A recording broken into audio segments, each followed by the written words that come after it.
এবার ইরান নিজেদের সক্ষমতা আরো বাড়ানোর জন্য এক আউটস্ট্যান্ডিং অসাধারণ বুদ্ধি বের করতেছে। সেটা হচ্ছে মহাকাশ নিয়েও কিন্তু এখন তারা কাজ করবে। অর্থাৎ তাদের যে নিজস্ব স্যাটেলাইট গুলো আছে, সেই নিজস্ব স্যাটেলাইট গুলাকে মেনটেনেন্স করা এবং নতুন কোনো স্যাটেলাইট যদি আকাশে বা মহাকাশে পাঠানো হয়, তাহলে কিন্তু অন্য দেশের উপরে নির্ভর করতে হয় এবং অন্য দেশের সহযোগিতায় কিন্তু এখন পর্যন্ত ইরানে হচ্ছে তাদের স্যাটেলাইট গুলাকে কক্ষপথে কিন্তু স্থাপন করতো। কিন্তু যেহেতু এই যুদ্ধটা লেগে গেছে এবং ইরানের শত্রুপক্ষ কিন্তু অনেক বেড়ে গেছে, এটার কারণে এখন তারা সিদ্ধান্ত নিচ্ছে যদি তারা নিজেরাই একটা স্পেস এক্স অর্থাৎ মহাকাশে যে স্যাটেলাইট পাঠানোর জন্য তারা যদি একটা কোম্পানি তৈরি করতে পারে, তাহলে হচ্ছে তারা হচ্ছে আরো নেক্সট লেভেলে চলে যাবে। সেই সিদ্ধান্তকে কেন্দ্র করে তারা এখন নতুন একটা সিদ্ধান্ত নিচ্ছে, সেটা হচ্ছে আগামী 27-28 সালের ভিতরেই তারা হচ্ছে একটা স্পেস এক্স অর্থাৎ একটা কোম্পানি ক্রিয়েট করবে, যেখান থেকে তাদের নিজস্ব যে স্যাটেলাইট গুলো আছে সেই নিজস্ব স্যাটেলাইট গুলোকে মহাকাশে পাঠাবে।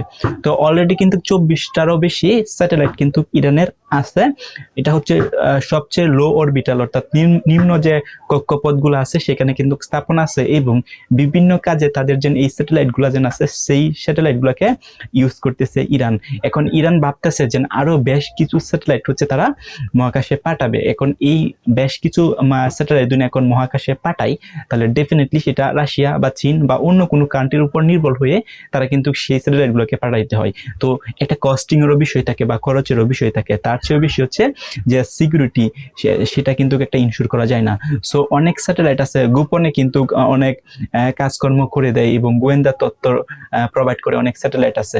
সো অন্য দেশের উপরে যে সময় নির্ভর থাকে একটা কান্ট্রি, তখন কিন্তু তাদের যেন একটা গুরুত্বপূর্ণ ইনফরমেশন গুলো আছে সেইগুলা কিন্তু সেই কোম্পানিকে প্রোভাইড করতে হয়। অর্থাৎ যে কোম্পানি এই যে স্যাটেলাইট গুলোকে মহাকাশে প্রেরণ করবে, তারা কিন্তু সবকিছু জানে এই স্যাটেলাইটের কাজ কি, এটা কার্যকলাপ কি এবং এটা কি করতে পারবে, কেন পাঠানো হচ্ছে, এভরিথিং কিন্তু জেনে থাকে।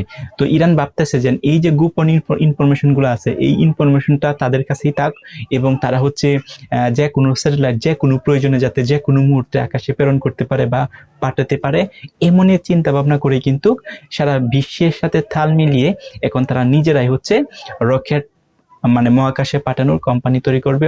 অলরেডি দিক নির্দেশনা বা ইনস্ট্রাকশন দেওয়া হয়েছে ইরানের সরকার থেকে। এটার জন্য অবকাঠামো বা স্ট্রাকচার যেখানে কোম্পানিটা তৈরি করা হবে সেটার জন্য জায়গাও কিন্তু নির্ধারণ করা হয়ে গেছে। খুব রিসেন্টলি কিন্তু তাদের কোম্পানির যে কাজ আছে সেই কাজটা নিয়ে কিন্তু আগাবে। সো এইভাবে ইন দ্য নেক্সট কয়েক বছর ভিতরেই হয়তো তাদের যে এই কোম্পানিটা আছে মহাকাশে যে স্যাটেলাইট পাঠানো সেটা হচ্ছে তারা সাকসেসফুলি কমপ্লিট করে ফেলবে এবং পর থেকে তারা কিন্তু আরো স্যাটেলাইট কিন্তু আকাশে প্রেরণ করার বা মহাকাশে কিন্তু প্রেরণ করার একটা চিন্তা ভাবনা আছে। কারণ দেখেন, একটা দুইটা তিনটা বা এরকম মেসিভ নাম্বার বা ছোট ছোট সংখ্যা ধরেন সর্বোচ্চ 10টা এরকম স্যাটেলাইট যদি তারা আকাশে প্রেরণ করতে চায়, তাহলে হয়তো বা তারা অন্য দেশের কোনো হেল্প নিবে না। এখন তারা চাচ্ছে দুইটা নাম্বার তারা চাচ্ছে। নাম্বার 1, তারা হচ্ছে তাদের যে ইনফরমেশন গুলো আছে, সিকিউর যে ইনফরমেশন গুলো আছে সেই সিকিউর ইনফরমেশন গুলো অন্য কারোর কাছে শেয়ার করতে চাচ্ছে না। Reason number 1। রিজন নাম্বার 2 হচ্ছে তারা নিজেরাই হচ্ছে তারা সেই স্যাটেলাইট গুলোকে মেনটেনেন্স করবে, সেই স্যাটেলাইট গুলোকে নিজেরাই মহাকাশে নিয়ে পাঠাবে। তাহলে হচ্ছে তাদের যে একটা সিকিউরিটি লেয়ার থাকবে সেটা টোটালি হচ্ছে একটা হচ্ছে কি বলে সেটাকে, সেটা হচ্ছে আরো স্ট্রং থাকবে। এটার উপরে বেস করে কিন্তু তারা হচ্ছে এই সিদ্ধান্তটা নিচ্ছে। সো আগামী 28 সালের ভিতরে হয়তো বা তারা ডিক্লেয়ার দিবে তারা আর কোনো অন্য দেশের উপর নির্ভরশীল হবে না মহাকাশে স্যাটেলাইট পাঠানোর জন্য। তাদের যে নিজস্ব কোম্পানি থাকবে সেই নিজস্ব কোম্পানি ব্যবহার করেই কিন্তু তারা তাদের স্যাটেলাইট গুলাকে আকাশে পাঠাবে। সো আপনাদের মতামত কি, কমেন্ট করে জানান।